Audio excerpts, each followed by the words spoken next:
빌립보 전도. 바울이 2차 전도 여행을 떠났습니다.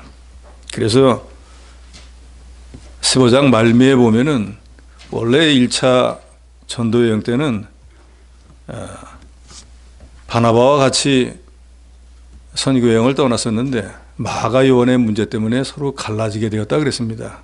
그래서 2차 전도 여행을 시작할 때에는 사도 바울은 디모데를 데리고 이렇게 선교 여행을 떠나게 되었습니다.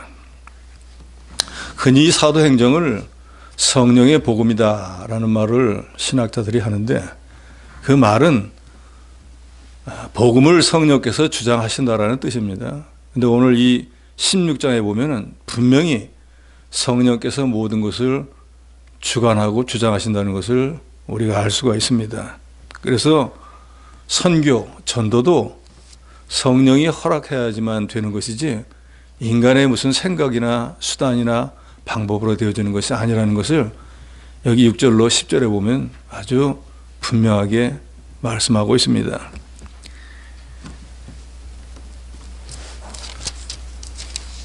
6절에 보면은 성령이 아시아에서 말씀을 전하지 못하게 하시거늘 그들이 부르기아 갈라디아 땅으로 다녀가 무시아 앞에 이르러 비두냐로 가고자 애쓰되 예수의 영이 허락하지 아니하시는지라 그랬습니다. 성령이 아시아에서 말씀을 전하지 못하게 했다 그랬습니다. 여기서 말하는 아시아는 소아시아, 지금의 터키 지방을 말합니다. 그래서 사도 바울의 원래 목적은 아시아에 복음을 전하려고 했습니다. 왜냐하면 이미 1차 여행 때도 가서 돌에 맞아 죽을 뻔했던 그 동네를 비롯한 데가 전부 터키 지역이었거든요. 그러니까 그쪽 위쪽 지역을 가서 복음을 전하려고 했는데 여기 6절에 보면 성령이 전하지 못하도록 했다 그랬어요. 그래서 성령이 전하지 못하도록 했는데도 불구하고 7절에 보면 무시아 앞에 가서 비두냐, 그 터키의 저 북쪽으로 가려고 애를 썼어요. 가지 말라고 했는데도 사도 바울이 가려고 하니까 그때 예수의 영이 허락하지 않았다. 여기서 예수의 영은 성령입니다. 그러니까 성령이 아시아에서 전하기 못하게 했는데 그래도 전하려고 갔더니 예수의 영이, 성령이 가지 못하도록 막았다 그랬습니다. 그래서 8절에 무시아를 지나 드로아는 항구입니다. 드로아라고는 항구에 가 있었는데 밤중에 사도 바울에게 환상이 보였습니다. 9절에 밤에 환상이 바울에게 보이니 마게도냐 사람 하나가 서서 그에게 청하여 이르되 마게도냐로 건너와서 우리를 도우라. 그러니까 이게 여러분 보시기에는 좀 그렇겠지만 동쪽으로 터키는 이 유럽과 아시아에 걸쳐 있는 나라예요. 그래서 제가 있는 좀 따진다면 이제 오른쪽이 아시아 쪽이고 왼쪽이 유럽 쪽인데 이 아시아 쪽에 바다 쪽으로 있는 항구가 지금 드로아예요. 근데 거기서 환상이 보이는데 그 바다 건너 서쪽, 그러니까 서쪽이죠. 유럽 쪽에 있는 사람이 손을 들면서 이리 와라. 우리 가서 복음을 좀 전해다오. 라고 하는 거예요. 자기는 원래 이 동쪽 지방 끝으로 가려고 했는데 서쪽에 있는 사람이 손을 들고 우리를 좀 와서 도와라. 우리에게 복음을 좀 전해다오. 하고 환상 가운데 보였습니다. 그래서 10절에 바울이 그 환상을 보았을 때 우리가 곧 마게도냐로 떠나기를 힘쓰니 이는 하나님이 저 사람들에게 복음을 전하라고 우리를 부르신 줄을 인정함이라. 그러니까 바울이 깨달았습니다. 아하, 예수의 영이 성령께서 내가 원하는 목적은 아시아 북동쪽으로 가서 복음을 전하려고 했는데 가지 못하게 자꾸 막으시더니 결국은 저 바다 건너 유럽에 있는 사람들을 복음을 전하라고 성령께서 그렇게 막으시고 그 사람들이 내게 손짓하고 와서 도우라고 하는 게 이게 하나님의 뜻이구나 하고 깨닫고 복음을 전하라고 우리를 부르신 줄로 인정했다 그랬습니다. 아, 이게 하나님의 뜻이구나 라고 인정해서 11절에 우리가 드로아에서 배를 타고 사모드라게로 직행하여 이튿날 네아폴리로 가고 거기서 빌립보에 이르니 그랬습니다. 그래서 여기 빌립보는 유럽의 제일 첫 번째 관문이 되는 동네가 이제 빌립보입니다. 그러니까 사도 바울이 이제는 지정학적으로 따질 때 아시아를 떠나서 유럽에 도착을 했습니다. 이걸 보면은 사람의 마음에 뭘 경영하겠다고는 생각은 있지만 그 발걸음을 인도하고 마음으로 많이 여러 가지 경영 계획을 세워도 그게 이루어지게 하는 건 하나님이 허락하셔야 되는 거지 사람이 계획을 세웠다고 되는 것이 아니라는 것을 우리에게 명확하게 보여줍니다. 그리고 하나님의 예정이 이제 아시아에서 그만큼 복음을 전하고 이제는 유럽으로 전하는 게 하나님의 뜻이었기 때문에 사도 바울이 아무리 자기 개인적인 생각과 욕심을 가지고 가서 복음을 전하려고 해도 하나님이 막는 거예요. 그러니까 우리가 하나님의 교회에서 모든 하나님의 일, 전도를 하든지 봉사를 하든지 모든 것도 우리가 성령의 인도와 주장을 받아야 되는 이유가 바로 여기에 있는 거예요. 내 생각은, 내 주장은 있죠. 그렇지만 하나님은 우리와는 전혀 다른 분이잖아요. 이사야서에 뭐라고 합니까? 하나님이 생각하시는 것과 하나님이 가시는 길은 우리 인간의 생각하는 것, 우리 가는 길과는 하늘이 땅에서 먼 것처럼 전혀 다르다는 거예요. 우린 도저히 이해가 안 되는 거예요. 이게 왜 이럴까? 이런 거 해도 되나? 이렇게 해야 되나? 라고 해도 나중에 보면 일은 하나님의 뜻대로 되어지는데 그때 우리는 불가능하게 했던 것도 순종만 하면 하나님은 되게 하더라 그 말이에요. 그처럼 선교하고 전도하는 일도 인간들을 통해서 하시지만 근본적으로 모든 계획을 세우시고 그 일이 성취되도록 하는 건 사람이 하는 게 아니라 하나님이 하신다는 것을 저 여러분이 믿어야 됩니다. 그래서 제일 처음에 도착한 데가 이제 빌립보였습니다. 이 빌립보는 그 당시에 그 빌립보가 속한 그 전체적인 지역을 마케도니아라고 불렀는데 그 마케도니아에서 제일 첫 번째 성이었습니다. 그리고 로마의 식민지였고 황제에게 직접 속해 있는 그런 도시였기 때문에 주 정부의 간섭을 받지 않고 그 도시 안에 있는 사람들은 자유를 누리고 세금 면제받기도 하고 그래서 문화적으로도 발전하고 경제적으로도 아주 발전한 그런 도시였습니다. 그런데 거기에 오늘 본문에 보면은 12절에 거기 빌립보에 이르니 이는 마게도냐 지방의 첫 성이요 또 로마의 식민지라 이 성에서 수유를 유하다가 안식일에 우리가 기도할 것이 있을까 하여 문 밖 강가에 나가 거기 앉아 모인 여자들에게 말하는데 그랬습니다. 사도 바울이 이제 안식일이 되어서 사도 바울은 주일을 지킨 사람이지만 안식일, 토요 안식일, 이때까지 토요 안식일을 지키는 유대인들이 있었겠죠. 그 안식일이 되어서 어디 기도할 데가 없는가 하고 강가로 나갔다 그랬습니다. 그런데 거기서 루디아라고 하는 여자를 만났다 그랬어요. 이 루디아라고 하는 말은 영어로는 리디아라고 하는데 생산이라는 뜻입니다. 뭘 만들어낸다. 근데 이 사람은 두아디라라고 하는 성의 자주장사, 자주색 옷감을 만드는, 갖다 파는 그런 여자였습니다. 그래서 뭐 역사적인 사실로 보면 그 두아디라고 하는 그 동네가 루디아 지방의 한 성인데 이 섬유를 짜고 직조하고 또 염료를 가지고 염색하고 하는 그런 기술로 아주 뛰어난 그런 직물들을 만들어내는 그런 동네였다 그래요. 그러니까 그 성에 사는 루디아라고 하는 여자가 자기 동네에서 나는 특산물을 가지고 와서 이제 빌립보에서 팔고 생계를 유지하고 아마 그렇게 있었겠죠. 그런데 14절에 보니까 강가에 여자들이 모여 있을 때 사도 바울이 가서 이제 천국 복음을 전했겠죠. 예수를 믿으세요. 예수를 믿어야 구원을 얻습니다. 영생을 얻습니다.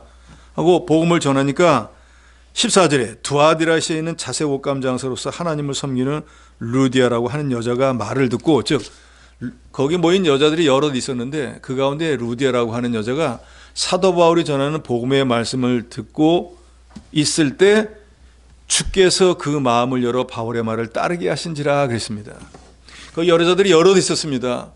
천국에 가까웠느니라 죄를 회개하고 예수를 영접해야지 된다. 하나님만 믿고 천국에 가는 게 아니라 하나님의 아들 예수 그리스도가 우리 죄를 대속해 주시고 십자가에 못 박혀 주신 이걸 믿어야 천국에 간다 하고 복음을 전하니까 참 여자들 모인데 남자가 와서 쓸데없는 소리 하는구만 하고 대부분의 사람들은 뭐 그러려니 하고 듣고 말았는데 하나님께서 루디아의 마음을 열었다 그랬어요. 그러니까 저도 여러분도 예수를 구주로 믿게 된 게 그냥 내가 믿어야지 해서 믿게 된 게 아니라 이 루디아가 예수를 영접해야 된 것처럼 하나님께서 그 마음의 문을 열어줘야만 이 복음의 말씀을 받아들일 수가 있는 거예요.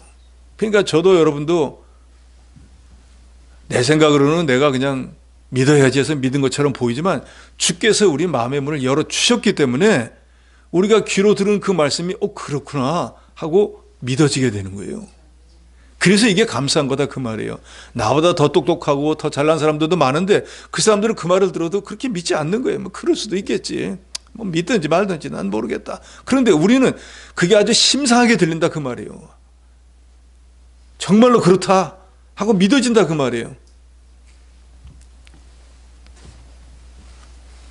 그래서 이 루디아는 유럽 땅인 빌립보에서 공식적으로 복음을 영접한 첫 교인이 되었습니다.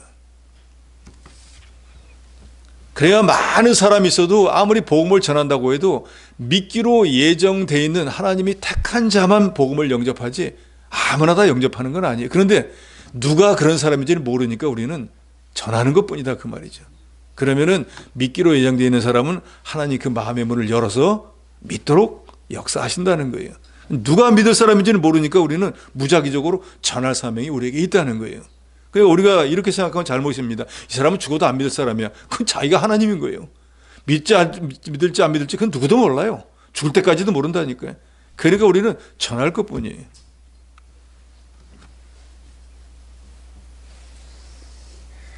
그리고 바울처럼 전도의 문을 두들기다 보면은 문이 열리게 되는 거예요.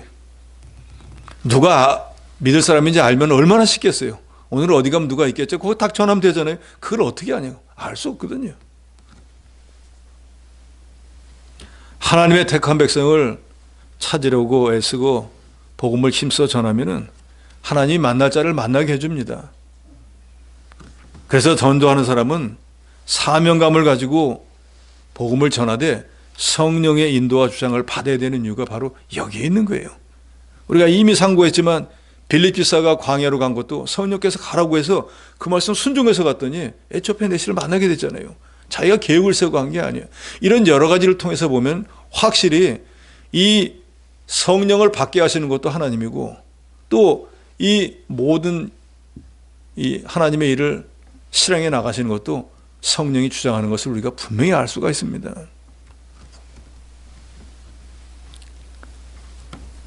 그런데 이 루디아를 보니까 14절에 자색 옷감 장사로서 하나님을 섬기는 루디아라 그랬습니다. 그러니까 예수 그리스도는 몰라도 하나님은 알고 섬겼었던 것 같아요. 그러니까 어느 시대든지 하나님을 경외하고 공경하는 자를 하나님이 구원하시는 거예요. 이미 우리가 상고했지만 고넬료도 로마의 백부장인데 이방인인데도 하나님을 두려워하고 하나님 앞에서 선을 행하고 그죠? 기도하는 삶을 살으니까 하나님이 이런 사람을 구원해 줘야지 해서 베드로를 보내가지고 구원해 준 것처럼 이 자주장사 루디아도 하나님을 공경하는 마음이 있으니까 우연인 것처럼 보이지만 하나님께서 바울을 거기 보내서 루디아로 복음을 듣게 하고 복음의 말씀을 들을 때 하나님이 루디아의 마음의 문을 열어서 예수를 영접할 수 있도록 역사하신 거예요. 그러니까 루디아가 이 복음을 받은 것도 보면 우연하게 여겨지는 것 같지만 우리가 모든 과정을 보고 보면 얼마나 하나님이 참 치밀하게 계획을 하셨는가라는 걸 알 수 있다 그 말이죠. 사도 바울은 원래 유럽 갈 생각이 없던 사람이에요. 아시아 북쪽으로 가려고 무진 애를 썼는데도 하나님 못 가게 말리더니 그 여이 유럽으로 보내가지고 안식일을 어디 기도할 데가 없나 전도하려고 나간 게 아니란 말이에요. 기도할 데가 없나 가봤더니 여자들이 모이는 거예요. 사람이 모였으면 전도해야지. 복음을 전했는데 그 중에 많은 사람들 다 가버렸는데 딱 한 사람만 하나님이 만나겠다. 우연한 게 아니잖아요. 저와 여러분이 구원받은 것도 이와 같이 완전히 필연적이라는 거예요. 그러니까 우리가 구원의 은혜가 너무 감사하다는 거예요. 배급 주듯이 누구나 다 받는 건 감사할 게 뭐가 있겠어요. 이렇게 구원받을 사람은 하나님이 아시아에 가서 복음 전하는 사람을 방향을 터내가지고 유럽으로 보내서 구원받도록 한다 그 말이에요. 저와 여러분도 우연히 구원받은 것처럼 보이지만 하나님의 이런 치밀한 계획하에 믿게 되어지고 구원받고 하나님의 백성이 되어진 거예요. 그래서 우리가 이게 고맙고 감사하니까 이렇게까지 우리를 사랑하시니까 그리고 여기다가 그것뿐만이 아니라 내 죄 사함을 위하고 당신이 내 대신 죽어주시기까지 했잖아요. 그러니 얼마나 감사하냐 그 말이에요. 성부 하나님 우리를 구원하기 위해서 아주 인간이 생각할 수 없는 여러 치밀한 방법으로 계획을 해서 이 사람은 이맘때 믿게 해야지 해서 온갖 참으로 우리 생각할 수 없는 여러 방법을 통해서 구원해 주시고 죄사함이 없이 피 흘림이 없이는 죄사함이 없다는 말씀을 응하게 하려고 하나님이 육신의 몸을 입고 와서 내 대신 죽어주셨다 그 말이에요. 그러니까 우리가 이 모든 걸 깨달아 보면은 얼마나 감사하냐 그 말입니다. 그래서 우리가 신앙생활 하는 것이 이 은혜에 어떻게든지 좀 보답을 하려고 사도 바울이 왜 이렇게 죽기 살기로 죽어가는 영혼들을 구원하러 다닙니까? 자기는 죄인 중에 괴수 같은 믿는 사람들과 하나님의 교회를 핍박하던 사람인데 아니 구원해 줄 뿐만 아니라 죄사함을 줄 뿐만 아니라 사도의 직분을 주니까 너무 감지덕지해가지고 매를 맞는다 위험을 당한다 이건 아무것도 없는 거예요. 어차피 죽을 목숨이었는데 지옥 가서 영원한 고통을 당할 건데 이제 살아갖고 천국에 가게 되는데 천국 가기 전까지 내가 가진 모든 걸 통해서 하나님을 영화롭게 해야겠다 해서 사도 바울은 선한 싸움을 싸우고 달려갈 길을 마치고 믿음을 지킨 거예요. 저와 여러분도 이 사도 바울과 똑같은 마음을 가지고 살아야 됩니다. 여러분이 전부 다 전도자가 되려는 거 아니에요. 전부 다 선교사가 되려는 거 아닙니다. 그러나 이 땅에 있을 동안에 하나님 앞에 갈 때까지 구원받은 은혜는 사도 바울이나 저와 여러분이 똑같아요. 하나님의 이 세밀하고도 치밀한 계획하에 구원받은 건 바울이나 여러분이나 또 루디아나 똑같다 그 말이에요. 그럼 우리가 어떻게 살아야 되겠어요? 구원받은 사람으로서 구속의 은혜에 감사해서 정말로 우리가 가진 모든 것들을 통해서 바울은 사역자가 되었으니까 자기 온몸을 바쳐서 전도하는 일에 몸을 바쳤고 여기 루디아는 자주장사이면서도 복음을 영접하고 난 뒤에 이제 그러면 내가 복음을 영접하면 어떤 사람이 되어야 될까? 15절 같이 읽도록 하겠습니다. 15절입니다. 시작. 그와 그 집이 다 세례를 받고 우리에게 청하여 이르되 만일 나를 주 믿는 자로 알거든 내 집에 들어와 유발하고 강권하여 머물게 하니라. 루디아가 복음을 영접했는데 자기만 영접한 게 아니라 예수를 영접하고 나니까 이야 이거 내가 천국 백성이 되네. 나만 믿어서 될 일이 아니라 자기 집에 사도 바울을 모셔가지고 자기 집에 같이 있는 모든 사람들이 다 예수 믿도록 했다는 거예요. 그런데 구약 성경도 그렇고 신약 성경도 보면은 예수를 영접하는 사람은 자기만 똑 믿고 구원받는 게 아니라 대부분 다 자기 가족을 다 불러 모읍니다. 고넬료도 베드로를 초청했을 때 이미 자기 일가 친척을 다 불러 모았다 그랬어요. 그리고 자기 온 식구들이 다 예수를 영접했어요. 여호수아성에서 기생으로 있었던 라합은 마지막에 구원받기 전에 온 자기 집안 식구들을 다 모아놓고 하나님의 은혜로 자기 집 식구들만 구원받았어요. 그러니까 세상에서 좋다 해도 이 복음보다 좋은 건 없잖아요. 그러니까 이 복음을 나와 가장 가까운 사람, 내가 제일 사랑하는 사람이 전해야 되는 게 바로 여기에 있는 거예요. 이 루디아는 사도 바울을 통해서 복음을 영접하고 난 뒤에 복음을 영접해서 하나님의 자녀가 된 게 너무너무 감사하고 너무너무 복된 일이고 그런데 그 복음을 전해준 사도 바울을 복음의 도구였지만 이 사람이 아니었으면 내가 어떻게 복음을 영접할 수 있을까? 천국 백성이 되었겠는 거 생각하니까 이 바울을 너무너무 귀한 존재로 여긴 거예요. 영의 아버지로 생각하는 거예요. 그래서 뭐라고 하냐면 내가 만일 나를 주 믿는 자로 내가 정말로 예수를 영접한 자로 믿으면은 딴 데 가지 말고 내 집에서 머물러야 된다. 대접했다 그 말이에요. 내가 지금 당장 어떻게 뭘 해줄 수가 없으니까 이 귀한 복음을 전해준 이 전도자를 자기 집에 모시고 그 복음의 말씀 조금 더 듣고 또 이 사람이 편하게 있을 도록 대접을 했다 그 말이에요. 강권이라는 건 강제로 권했다 그 말이잖아요. 딴 데 못 가게. 그러면서 나 바빠서 지금 복음 전하러 가니까 안 돼 라고 할까 봐 그러면 내가 예수 믿는 사람이면 여기 있고 예수 믿는 사람 아니면 가. 그 이거 어떻게 갈 수가 있겠어요. 그만큼 자기는 예수를 믿지만 복음을 전해준 사도 바울이 너무 귀하니까 하나님이 쓰는 귀한 종으로 여기고 대접을 잘했다 그 말이에요.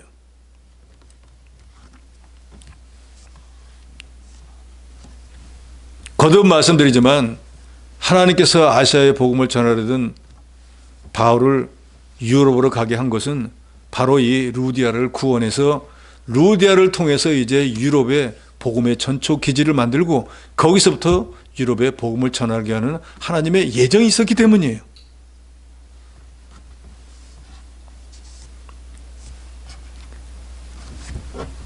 본문에도 나오지만 사도 바울이 기도할 데가 없나 해서 나가는 거지 루디아가 누군가 와서 나한테 복음을 전하지 않을까 기다리고 있지 않았습니다.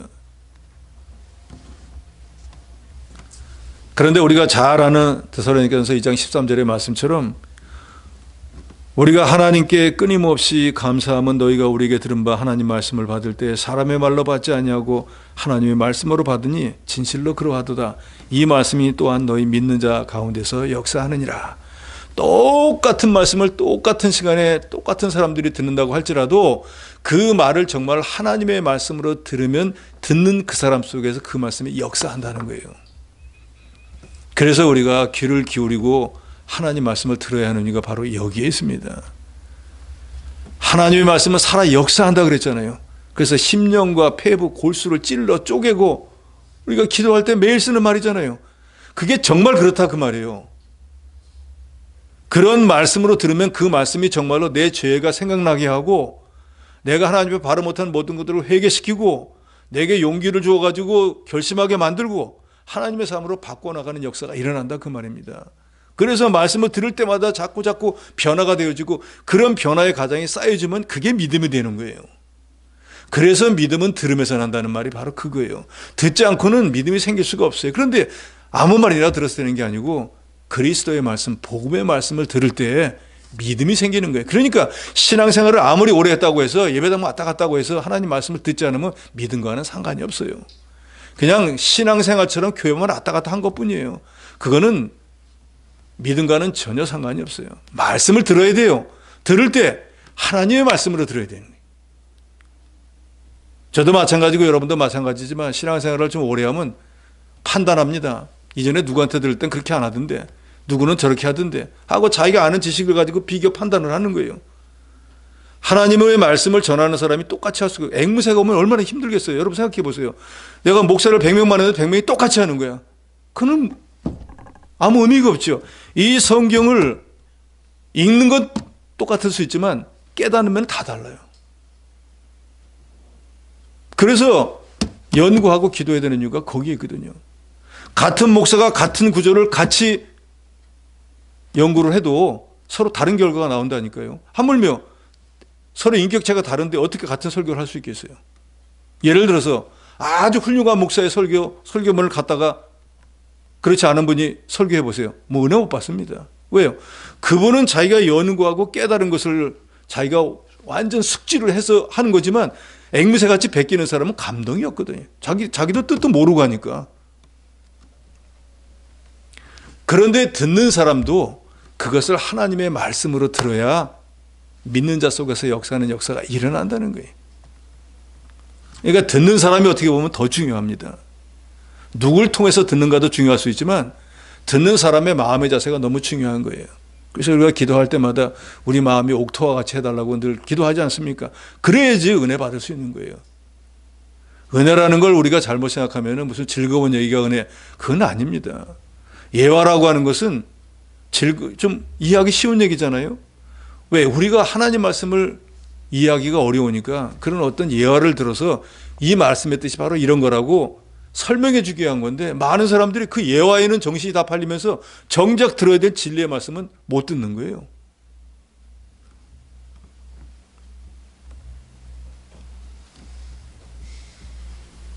감리교를 창시한 요한 웨슬레가 어디 일이 있어가지고 다녀오다가 자기 교회를 못 갔어요. 그래서 시골 교회에 어디 들렸는데 그날 그 교회 목사님이 없으니까 집사님이 나와가지고 자기가 설교를 해야 되니까 로마서 서문을 강해되어 있는 것을 읽었습니다. 그런데 목사가 그걸 듣다가 깨달은 거예요. 그러니까 누가 하나님 말씀을 전하느냐도 중요할 수 있지만 그 말씀을 어떻게 듣느냐가 중요한 거예요.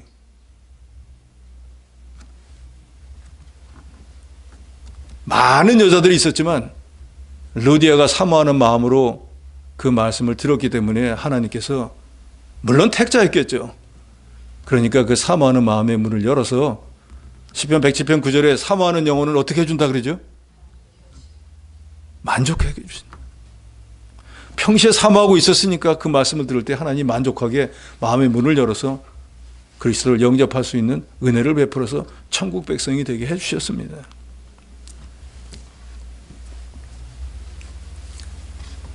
그래서 현대인의 성경은 15절 하반절을 이렇게 번역했습니다. 저를 참된 신자로 여기신다면 제 집에 오셔서 머물러 주십시오 하고 간청하면서 기어이 우리를 데리고 갔다. 내가 정말로 예수 믿는 사람이라고 당신이 인정을 한다면은 우리 집에 오셔가지고 머물르셔야 됩니다. 우리 집에 안 오면은 내가 예수 믿는 사람이라는 거 인정 안 하는 거니까 간청을 하면서 기어이 우리를 데리고 갔다 그 말이에요. 전도자를 이렇게 존중할 줄 알고 자기에게 복음을 전해준 사람을 스승으로 여기고 존중할 줄 아는 이런 면을 가져야 됩니다. 그래서 브리스길라 아굴라는 성경에 보면 자기의 목이라도 내어놓으려고 그랬다 그랬습니다. 여기 지금 수종자로 데리고 간 디모데는 순교하는 자리까지 바울을 수종들었습니다. 그리고 이 루디아가 자기에게 복음을 전해준 이 사도 바울을 이렇게 강권하면서 자기 집에 억지로 머물게 한 이유도 더 많은 복음의 말씀을 듣고 더 많이 하나님과 예수님을 알고 바른 신앙생활하기를 원했기 때문일 거예요. 그냥 단순히 대접만 해가지고 보내겠다 그런 게 아니라. 그래서 우리가 저도 이전에 부모한테 그런 말씀 드렸는데 치노르라 그런 말을 들었잖아요. 자기보다 못한 자하고 있으면은 그 사람처럼 돼버려요. 모든 게 실력이 됐든 재능이 되었든. 그런데 친혼당하면 나보다 수준이 높은 사람하고 있으면 나는 거기까지 올라간다니까요. 그러니까 여러분들도 영적으로 좀 뛰어난 분들하고 자꾸 이 교제를 하셔야 돼요. 모여서 쓸데없는 수다만 하지 말고 모여서 신앙 얘기도 하고 아니면 뭐 무슨 일 있으면 기도도 같이 하고 하는 이런 면이 있어야 되잖아요. 그렇지 않습니까? 날마다 수다만 떨고 뭐 자랑만 하다가 그것 때문에 시험 들어가자는 사람 수두룩 뻑적지근하잖아요. 기도하다가 시험 드는 사람은 없잖아요. 찬송하다 시험 들진 않잖아요. 원래 하나님의 교회에서는 그래서 이 교제라고 하는 게 우리가 코이노니아라고 그러잖아요. 그리스도의 사랑이 기반이 된 그런 하나님의 영광을 드러내는 교제가 되어야 됩니다. 우리가 점심 먹는 거 왜 점심 먹습니까? 원래는 이전에는 오전 예배 11시 하고 저녁 예배 7시 하고 집에 갔다가 다시 오는데 그러려니까 여러 가지 불편한 점이 많으니까 잠깐 모여서 식사하고 오후 예배를 빨리 드리기 위한 건데 이게 잘못되면 먹는 거에 중심이 되어가지고 오늘은 맛없는 거 줬다고 그것 때문에 시험 드는 사람들이 예? 떡조가리 하나 안 줬다 그래가지고 시험 들고 이거는 완전 주객이 전도돼도 엄청나게 잘못돼 버린 거예요. 말씀이 중요한 거지 먹는 게 중요한 게 아니거든요. 그렇지 않습니까?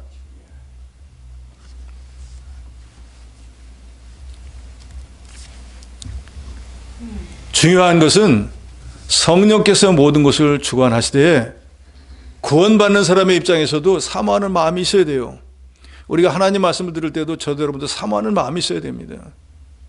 저도 여러분에게 하나님 말씀을 증거하려고 하면은 나름대로 기도하고 성경도 연구도 하고 이것저것 비교도 해보고 또 그걸 가지고 묵상도 하고 기도도 해서 나름대로 제가 깨달은 걸 가르치는데 아무 대답도 없고 아무 눈것도 없고 근데 너는 얘기해 내가 들을게. 근데 듣는지 안 듣는지도 모르겠고 아는지도 모르겠고 그러면 이건 목석을 세워놓고 얘기를 하는 건지 도대체 내가 계속 해야 되나 말아야 되나 갑갑할 때도 있어요. 그렇지 않습니까? 예를 들어가지고 아버지가 아들을 내려놓고 훈계를 좀 해서 내가 너한테 좋은 얘기 할게 하세요. 근데 보니까 핸드폰만 드립다 하고 있는 거야. 좀 들으라고. 다 들어요. 그게 듣는 거예요. 그러니까 여러분들도 하나님 말씀을 듣다가 정말 그 말씀이 그러하다 하면 얼쑤는 못해도 아멘이라도 한번 하세요. 그러면 듣고 있구나. 그래서 힘이 나지 않겠어요? 그리고 정말로 이런 하나님의 말씀이 나도 그동안 못했는데 그렇게 해야지 할 때 아낌없이 아멘 하야 돼요. 왜? 나 그렇게 되기를 원합니다. 저 그런 사람이 되려고 결심합니다. 이게 겉으로 드러나는 게 아멘인 거예요. 억지로 하라는 게 아니라 정말 하나님 말씀이 믿어지면은 아멘 하셔야 되는 거예요. 그런데 신명기에 보면은 저주할 때도 아멘 하라고 그랬지 않습니까? 그러잖아요. 여러분 이렇게 하면 복을 받으실 거예요. 그럼 다 아멘 한다고요. 이렇게 하지 않으면 지옥 갑니다. 그럼 절대로 아멘 안 하거든요. 그런데 신명기에는 저주할 때도 아멘 하라고 그랬어요. 왜? 하나님의 말씀이기 때문에. 은혜라고 은혜 받는다고 하는 거 거듭 말씀드리지만 그동안에 몰랐던 걸 깨닫는 게 그게 은혜입니다. 그동안에 난 이게 죄인 줄을 몰랐어. 이게 정말 죄였구나 하고 깨달으면 그게 은혜인 거예요. 왜요? 그동안은 그 말씀을 내내 들어도 그냥 그러려니 했는데 오늘은 죄를 깨달아지란 말이에요. 그러니까 그날 은혜 받은 날인 거예요. 목사님이 무슨 아주 예화에 참여한 걸 해가지고 막 낄낄 웃고 그게 은혜가 아니에요. 그런 재미난 얘기는 세상 사람들이 더 잘하죠.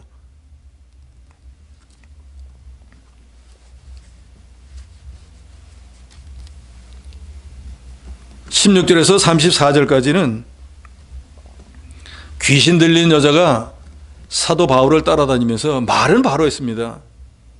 이 사람은 지극히 높은 하나님의 종으로 구원의 길을 너에게 전하는 자다 하는데, 귀신 들린 여자가 바른 말을 자꾸 하고 따라다니니까 그게 귀신이 하는 말이지 정상인이 하는 말이 아니잖아요.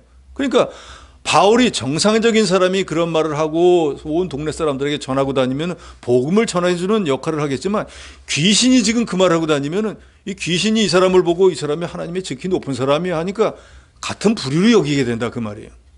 그래서 그럴 수도 있겠지 하고 놔뒀는데, 이 귀신 들린 여자가 계속해서 똑같은 말을 반복을 하는 거예요.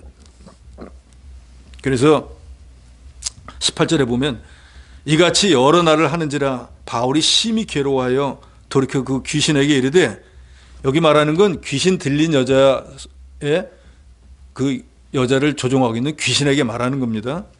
예수 그리스도의 이름으로 내가 내게 명하노니 그에게서 나오라 하니 귀신이 즉시 나오니라. 바울이 성령의 인도와 주장을 받아서 복음을 전하고 있기 때문에 성령께서 바울과 함께 하시잖아요. 그러니까 바울이 명령합니다. 하나님의 지금 복음의 운동을 자꾸 방해하려고 하는 그 귀신 들린 여자 속에 있는 귀신이 계속 이 일을 하면은 사도 바울이 하는 복음의 역사가 방해가 돼가지고 지금 하나님이 하시려고 하는 일들이 안 되는 거예요.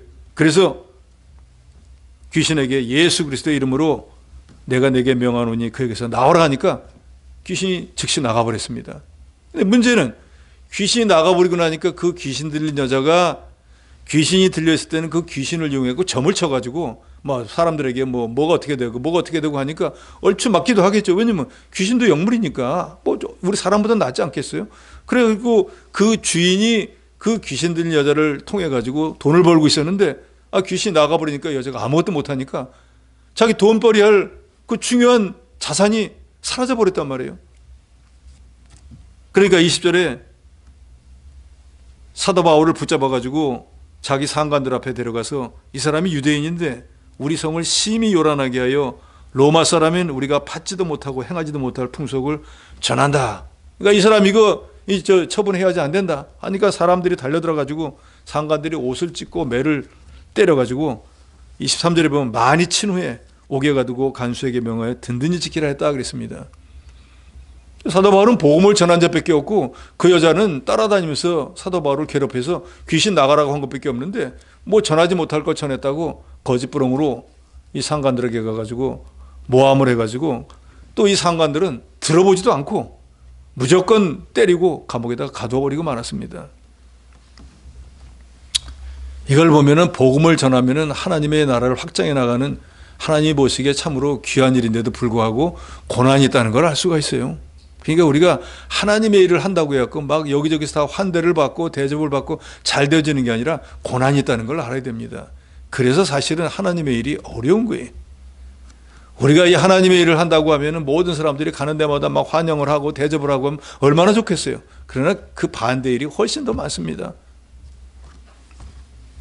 그래서 이제 사도 바울은 이 유럽에 가서 복음을 전하다가 루디아 하나 개종시키고 난 뒤에는 감옥에 갇히는 신세가 돼버리고 말았습니다. 그런데 그 유럽에 누가 아는 사람이 있겠어요? 누가 친척이 있겠어요? 이제는 꼼짝없이 죽게 되었습니다. 그런데 25절에 한밤중에 바울과 실라가 기도하고 하나님을 찬송하며 죄수들이 듣더라 그랬습니다. 매 많이 맞고 팔다리가 다 수갑에 차 있는데도 불구하고 한밤중에 실라하고 자다가 일어났고 기도하고 하나님을 찬송했다 그랬습니다. 이게 참 사도 바울이 위대한 사도인 것이. 저나 여러분 같으면 원망할 거 아니에요. 하나님이 유럽으로 가라 그래서 왔잖아요. 그럼 왔으면은 죽을 자리에서도 건져줘야지. 감옥에 이렇게 갇혀가지고 이제 생사를 알지 못하게 이렇게 놓으시면 어떡합니까? 이러면서 어떻게 복음을 전해요? 더 이상 사도 어떻게 합니까? 원망 불평하지 않겠어요? 내가 무슨 죄가 있어가지고 이렇게 매를 맞고 옷이 다 찢기고 이렇게 됩니까?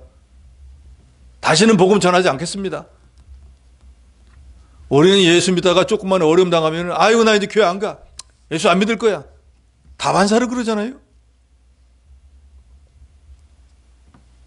이렇게까지 한번 고난을 당하고 난 뒤에 그런 말이나 한다고 하면 당이지만 성도들끼리 서로 맛있는 밥 먹다가 뭔 말을 한마디만 해도 삐져가지고 교회 안 나올 거야. 그러지 않습니까? 생명을 살리는 일을 한 게 아니라 자기 밥 먹다가도 수틀리면은 안 믿는다고 하는데 여기는 지금 바다 건너 먼 알지도 못하는 나라까지 가가지고 복음을 전하다가 고난을 당했는데 왜 하나님 원망 안 합니까? 불평해야죠. 이게 사도 바울과 오늘 이스라엘 사랑하는 저 여러분이 다른 점이에요.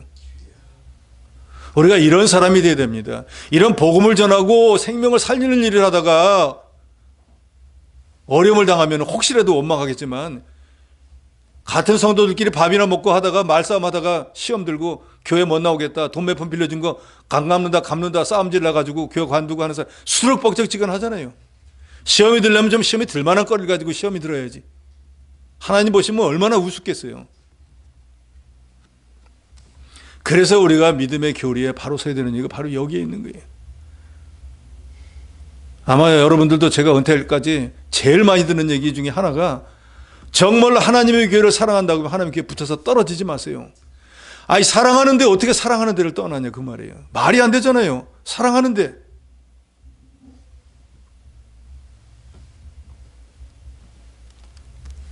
한밤중에 일어나서 기도하고 하나님을 찬송했다 그랬습니다. 뭐라고 기도했을까요?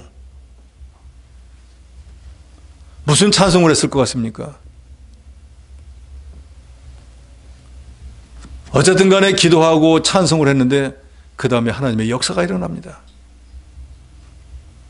예수님께서도 이런 말씀을 하셨잖아요. 너희가 복음을 전하다가 붙잡혀가면 가서 무슨 변명을 할까 염려하지 말라, 생각하지도 말라 그랬어요. 그때 무슨 말을 할지 너 입에 하나님께서 넣어주신다 그랬어요. 그러니까 하나님의 일을 하다가 어려움을 당하면 걱정할 거 없다 그 말이에요. 하나님의 일을 했기 때문에 하나님이 알아서 다 해결해 주신다 그 말이에요. 변명할 것도 다 알아서 해주고 감옥에 갇혔으면 감옥에 나오게 다 해준다 그 말이에요. 이런 믿음을 저 여러분이 가져야 됩니다. 그래서 하나님의 일을 해야 되는 묘미가 여기에 있는 거예요. 저도 그렇게 오랜 신앙생활을 안 해봤지만 정말로 주를 위해서 일하면은 하나님이 절대로 손에 안 나게 합니다. 절대로 공짜가 없어요 또. 그러니까 하나님의 일도 정말로 진실되게 열심으로 해보면 재미가 있어요. 인간 세계도 그렇지 않습니까? 직장 생활에서 열심히 하고 사장에게 인정받으면은 아니 뭐 다른 사람은 어떻게 해도 특별한 혜택도 주고 그러잖아요. 그게 인지상정 아닙니까? 하나님의 일도 똑같아요. 열심으로 하나님의 일을 하면 하나님이 그 사람에게 주는 기쁨과 즐거움과 어떤 은혜가 따로 있다니까요. 그런 자리까지 저와 여러분이 나가야 된다 그 말이에요. 그걸 깨달았고 그걸 체험해 본 사람은 옆에서 말려도 하게 돼 있는 거예요. 우리 생각해 보세요. 사도 바울이 뭐 자기가 예수님을 실제로 본 사람도 아니면서 이렇게 열불나게 따라다니면서 3번씩 복음을 전하러 갈 일이 뭐가 있겠어요. 두들겨 맞으면서 이 사람이 지금 2차 전도 나가면서 지금 빌립보에 가서 감옥에 갇혔지만 1차 때는 어떻게 됐어요? 돌에 맞아가지고 거반 죽다가 살아난 사람이잖아요. 그럼 어지간한 사람은 그 다음부터 안 할 거예요. 내가 무슨 좋은 뭘 볼 거라고 내가 돌에 맞아 이렇게 죽다가 깨는데 가서 또 복음을 전하기 난 딴 건 해도 복음 못 전했다. 그러니까 근데 이 사람은 돌에 맞고 나서 그 다음날 다시 복음을 전하러 갔다 그랬지 않습니까?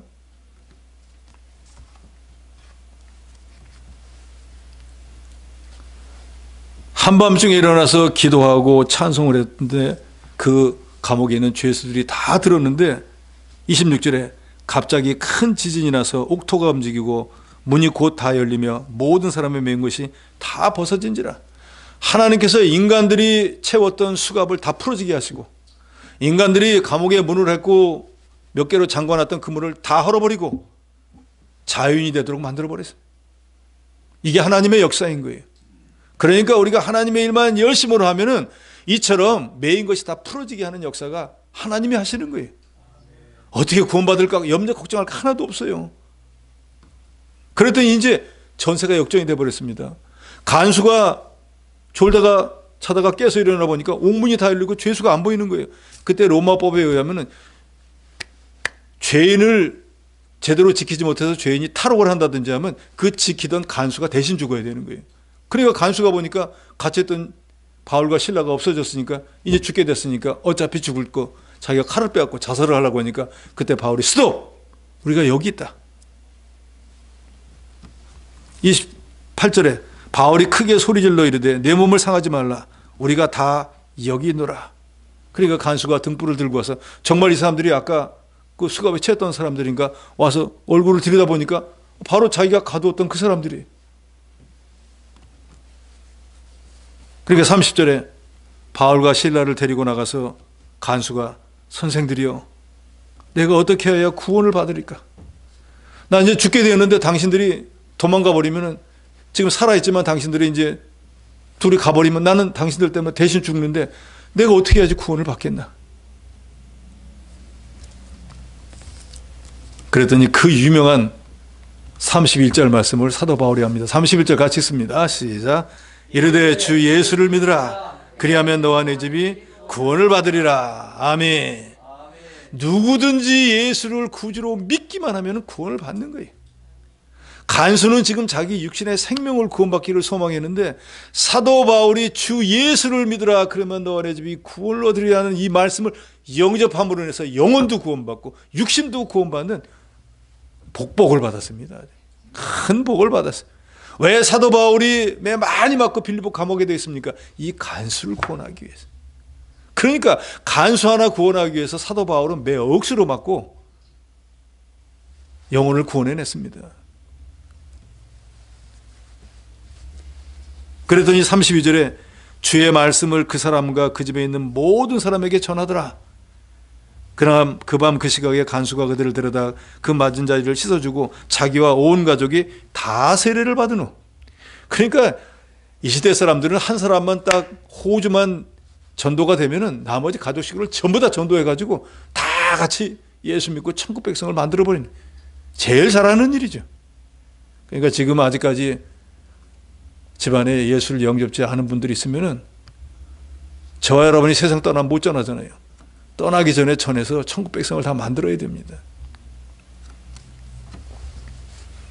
34절에 그들을 데리고 자기 집에 올라가 음식을 차려주고 그와 온 집안이 하나님을 믿음으로 크게 기뻐하니라. 이걸 보면은 누구든지 예수를 영접하고 나면은 자기에게 복음을 전해준 사람을 하나님의 사자처럼 귀히 여기서 대접하고 공개하려고 하는 것이 인지상정이고 기본인 것 같아요.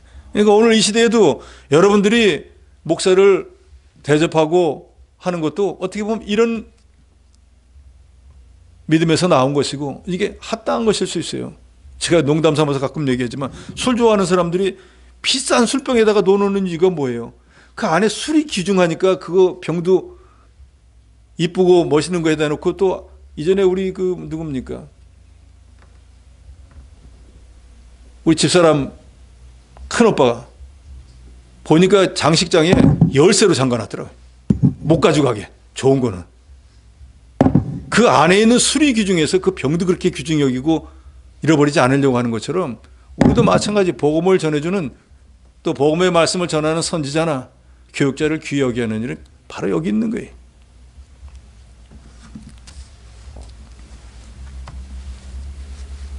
오늘 본문을 통해서 사도 바울은 두 사람을 전도합니다. 원래는 아시아로 가려고 했지만 성령께서 그 발걸음을 아시아에서 더 이상 복음을 전하지 못하게 하고 유럽으로 옮기게 합니다. 환상 중에 마케도니아에서 우리를 도우라. 우리에게 와서 복음을 전하라. 그러니까 이게 하나님의 뜻인 줄 알고 배를 타고 유럽의 빌립보에 갔습니다. 빌립보에 가서 안식일에 뭐 기도할 데가 없나 나가보니까 그 여자들이 모였으니까 거기서 복음을 전했는데 하나님께서 그때 그 시간에 루디아라고 하는 미끼로 예정되어 있던 그 여자의 마음에 문을 열어서 복음을 영접케 하고 유럽에서 최초의 개종자가 되게 하고 그 집을 기점으로 해서 이제 유럽의 복음이 전파되게 되었습니다. 그리고 귀신 들린 여자가 계속해서 바울을 따라다니면서 하나님의 귀한 종이라고 복음을 전하는 자라고 바른 말을 했지만 귀신이 하나님의 일을 칭찬한다고 해서 그걸 가만히 놔두면은 결국 같은 부류가 돼버리고 오히려 나중에는 저 귀신 들린 사람이 하는 거가 똑같은 사람이 하고 매도돼 버리기 때문에 그 귀신을 내쫓았습니다. 내쫓았더니 그 여자를 통해서 돈을 벌던 주인이 모함을 해가지고 바울과 실라가 매 많이 맞고 감옥에 갇혔습니다.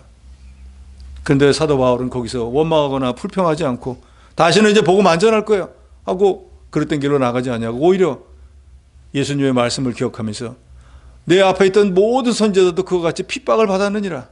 너희가 핍박을 받은 즉 감사하라 기뻐하라. 왜? 하늘의 상이 크기 때문이다 한 말씀을 기억하고 나도 이제는 정말로 복음을 전하다 이렇게 매도 맞고 감옥에도 갇혔으니까 하늘나라의 상이 클 거다 라고 생각하니까 오히려 또 하나님 앞에 감사해서 기도했겠죠. 그리고 이 모든 것을 이루게 하신 하나님을 찬양하는데 그때 하나님의 구원의 역사가 일어나서 옥토가 다 흔들려가지고 감옥에 문이 열리고 손발을 착고에 채웠었는데 그 수갑이 다 풀려지고 오히려 간수를 주 예수를 믿으라 복음을 전하기 위해서 간수의 온 집을 구원하는 역사가 일어나게 되었습니다. 결론적으로 보면은 하나님께서 이 루디아를 구원하고 이 간수를 구원하는 걸 보면은 정말로 하나님의 이 구원하는 방법이 얼마나 오묘한가. 루디아를 구원한 것도 그렇지만 간수를 구원한 것은 간수를 구원하기 위해서 먼저 귀신 들린 여자의 귀신을 내쫓게 만들고 그걸로 끝나는 게 아니라 그것 때문에 그 상관이 그 주인이 와가지고 모함을 해가지고 매를 맞게 하고 감옥에 들어가게 만들고 감옥에 들어가야지 간수를 만나니까 거기서 그 간수가 자기가 이제 죽을 수밖에 없는 환경이 되었으니까 살려달라고 애원할 때 주 예수를 믿으라. 그러면 너와 내 집이 구원을 얻으리라 하니까 그 사람이 예수를 믿고 구원을 얻게 되었습니다. 그런데 예를 들어서 그런 과정이 없이 길에서 그 남자를 만났고 주 예수를 믿으라. 그러면 너와 내 집이 구원을 얻는 간수가 믿었을까요? 그때는 안 믿었을지도 몰라요. 그렇죠? 지금은 절박하거든요. 사는 방법이 주 예수를 믿으라니까 일단 다른 거 생각할 것도 없이 주 예수만 믿으면 살 거로 생각했고 믿었지 않겠어요? 그런데 이제 믿고 난 뒤에 생각해 보니까 이게 참된 생명의 길이구나 영생의 길이구나 깨닫고 너무너무 감사했겠죠. 모든 자기 집의 식구들까지도 다 전도해가지고 구원을 얻게 했다 하는 것이 이 사도행전 16장의 말씀입니다. 그래서 결론적으로 이 모든 선교 전도도 성령이 주장하신다는 것이고 하나님이 택자를 구원하시는 방법은 참으로 오묘하다는 것이고 그걸 통해서 저와 여러분도 이런 과정을 통해서 구원받았다는 게 너무너무 감사한 것이고 그래서 구원받은 모든 사람들이 구원받고 난 뒤에는 전도자를 귀히 여기고 자기들도 그런 일에 협력하고 세워주는 자 같은 것처럼 저와 여러분도 하나님의 이 구원의 역사에 감사하면서 우리 하나님 앞에 갈 때까지 이 하나님의 나라를 확장하는 일을 위해서 협력하고 세워주는 여러분이 되시기를 주의 이름으로 축원합니다. 하나님 아버지 은혜를 감사합니다. 사도 바울이 빌립보에 가서 복음을 전한 것은 자기 생각대로가 아니라 아시아로 가려고 했지만 성령께서 이 유럽에 있는 루디아 또 간수를 구원하기 위한 예정이 있었기 때문이라고 했습니다. 바울이 아시아에 복음을 전하지 못하고 유럽으로 갈 때는 하나님이 어떤 일을 예정한지 알 수 없었지만 거기에 가서 하나님이 하시는 이 모든 일을 통해서 루디아를 구원하고 간수를 구원한 걸 볼 때 하나님의 구원의 역사는 참으로 오묘하고 뿐만 아니라 우리 모두를 구원하시는 하나님도 그와 같은 오묘한 방법을 통해서 우리를 구원해 주신 것을 우리가 늘 감사하면서 우리가 하나님의 나라를 확장해 나가는 이 일에 어떤 모양으로든지 협력하고 세워주고 도와주는 저희 모두가 되게 하여 주시옵소서. 감사하며 예수님의 이름으로 기도하옵나이다. 아멘.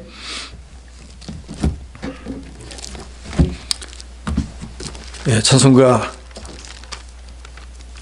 아까 그 344장이던가요? 믿음으로 가리라. 그걸 합시다. 예.